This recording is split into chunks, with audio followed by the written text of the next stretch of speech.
Tu mérites mieux. Eric Thomas, de quoi tu parles? Écoutez-moi très attentivement. Tu mérites.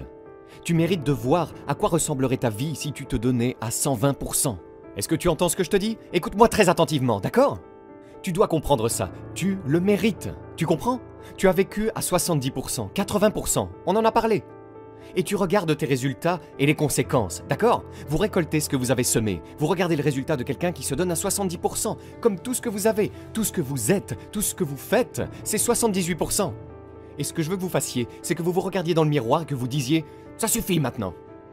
Je mérite de voir à quoi ressemblerait ma vie si je me donnais à 120%. Maintenant, j'ai raconté une histoire il y a des années sur YouTube. Il y a des années, le docteur Maybank de l'Université d'État du Michigan. Je n'oublierai jamais, elle a raconté cette histoire et ça m'a époustouflé. Exact. Elle m'a ramené au jardin d'enfants et vous devez vous imprégner de ça. Cette sœur m'a ramené au jardin d'enfants, le Hokey Pokey, d'accord? Elle a raconté l'histoire du Hokey Pokey qui m'a époustouflé, d'accord? Et je vous la raconte aujourd'hui parce que c'est à ce point-là que cette histoire est importante. C'est à ce point-là qu'elle est saillante. Elle a eu un impact. Elle m'a ému, d'accord? Elle a dit qu'au jardin d'enfants, on apprend à sortir le pied gauche, à rentrer le pied gauche. D'accord? Encore une fois, vous sortez votre pied gauche, vous rentrez votre pied gauche et vous le secouez dans tous les sens. Vous faites le Hokey Pokey et vous vous retournez. C'est de ça qu'il s'agit, n'est-ce pas? Et donc, elle a commencé à décomposer la chanson.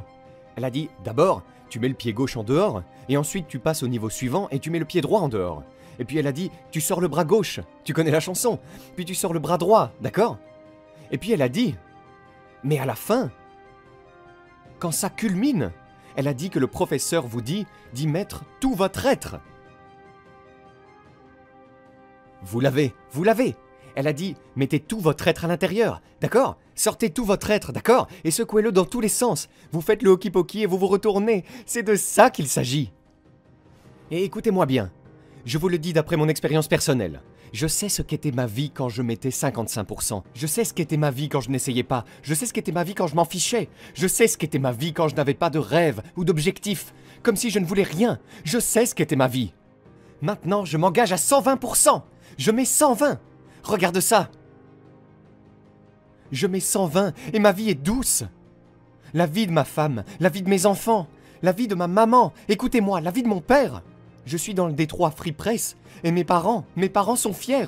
Est-ce que vous m'entendez? Quand vous mettez 120, cela n'affecte pas seulement votre vie, cela affecte la vie de votre famille, cela affecte la vie de vos amis, cela affecte la vie de vos communautés. Est-ce que vous entendez ce que je vous dis? Donc j'ai besoin que vous me fassiez une énorme faveur. Yep, celui-ci est différent. Celui-ci est un appel à l'action, d'accord? Je vais te lancer un défi de 21 jours. Je te mets au défi. Si vous m'écoutez, si vous n'êtes pas assez courageux pour vous mettre au défi, si vous n'êtes pas assez courageux pour vous mettre au défi, je vous mets au défi.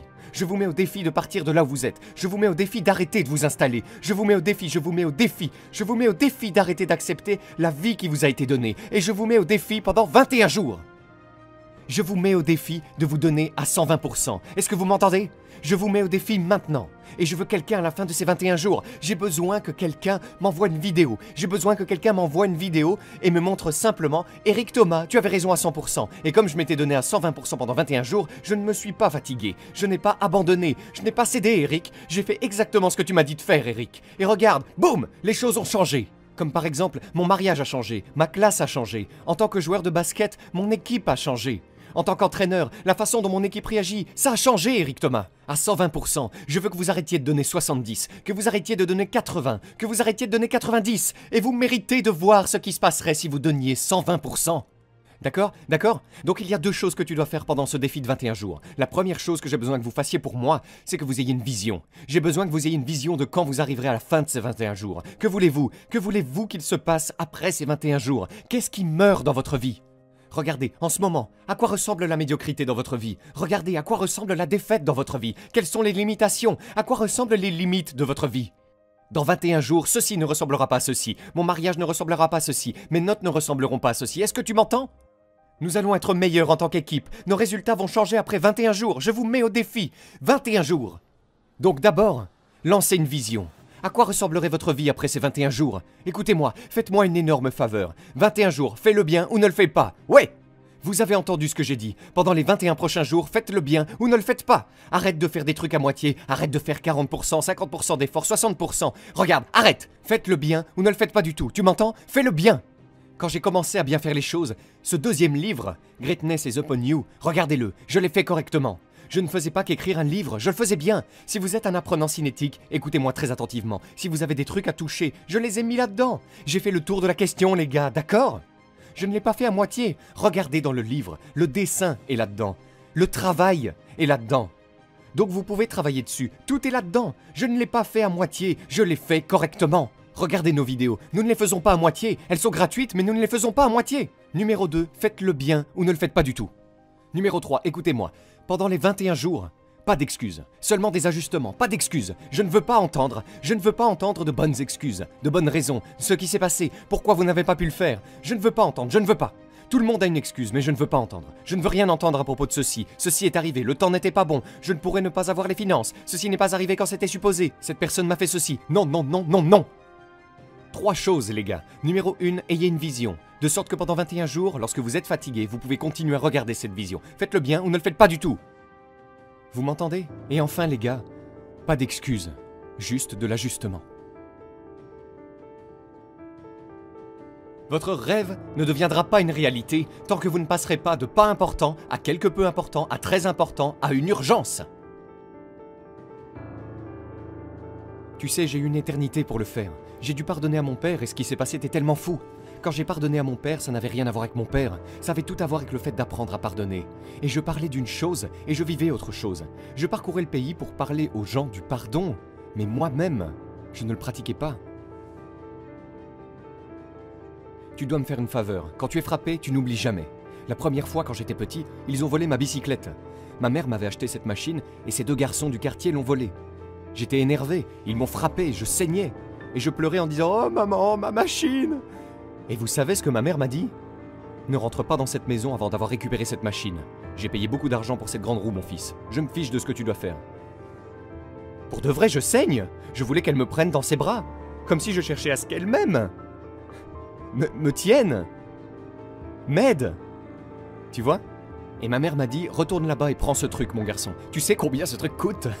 Et elle a dit, écoute-moi, je t'aime, mais fais-moi une énorme faveur. Ne reviens pas dans cette maison sans cette bicyclette. Je me souviens avoir pensé à ces 2 garçons. L'un d'eux est géant. Je me souviens que je marchais dans la rue et j'ai vu une bouteille. J'ai ramassé la bouteille. Boum!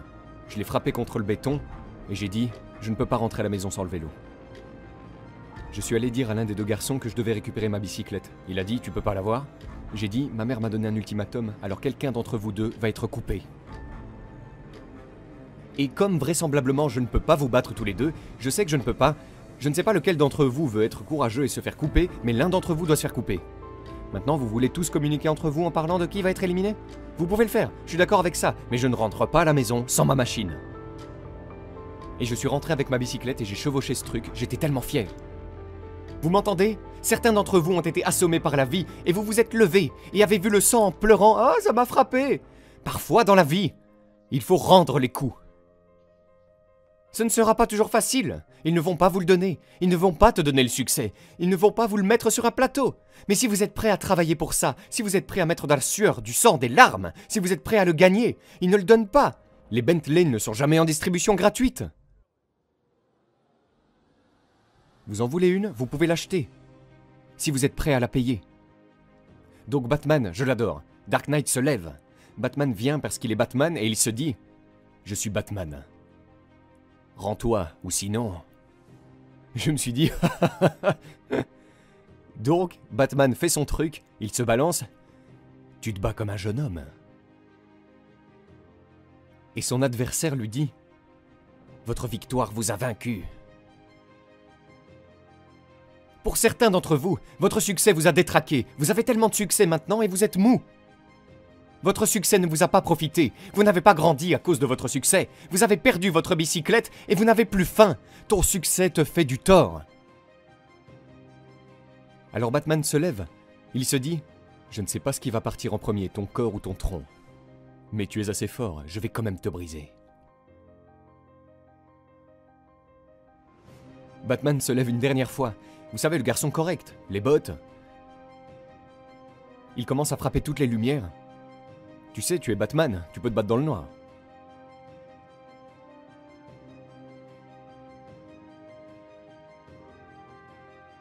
Son adversaire lui dit « Batman, tu éteins les lumières ». Il ajouta « Puis-je te rappeler, tu as adopté l'obscurité. Ce qui signifie que tu pratiques dans l'obscurité. Batman, je suis né dans le noir, façonné par le noir, modelé par le noir. J'ai grandi dans le noir. Batman, je vais te briser !» Et je veux que vous entendiez ce que je vous dis. Certains d'entre vous sont mous, mais vous êtes nés dans l'obscurité et maintenant vous êtes mous. Chaque fois que vous relevez un défi, vous abandonnez, vous vous rendez, vous renoncez, vous cédez. Chaque chose que j'avance dans la vie, je me souviens que j'étais sans abri et je m'en inspire. Chaque fois que je traverse une épreuve, je me rappelle que j'ai traversé des épreuves depuis que je suis enfant et je m'en inspire. Recyclez votre douleur. Tirez-en quelque chose, vous souffrez déjà. Utilisez cette douleur à votre avantage, faites-en quelque chose. Permettez-lui de vous faire passer au niveau supérieur. Permettez à votre douleur de vous pousser vers la grandeur. Je vous mets au défi, je vous mets au défi. Je vous mets au défi d'être le meilleur que vous puissiez être. Je vous mets au défi de quitter cette pièce avec une conscience que vous n'avez jamais eue auparavant. Je vous mets au défi de vous comporter comme vous ne l'avez jamais fait. Je vous mets au défi d'adopter des traits de caractère que vous n'avez jamais adoptés auparavant. Et de faire tout ce que vous pouvez faire avant de quitter cet endroit. Et d'avoir un impact sur autant de personnes que possible. Alors ne soyez pas moyen, ne soyez pas bon, ne soyez pas génial. Soyez phénoménal.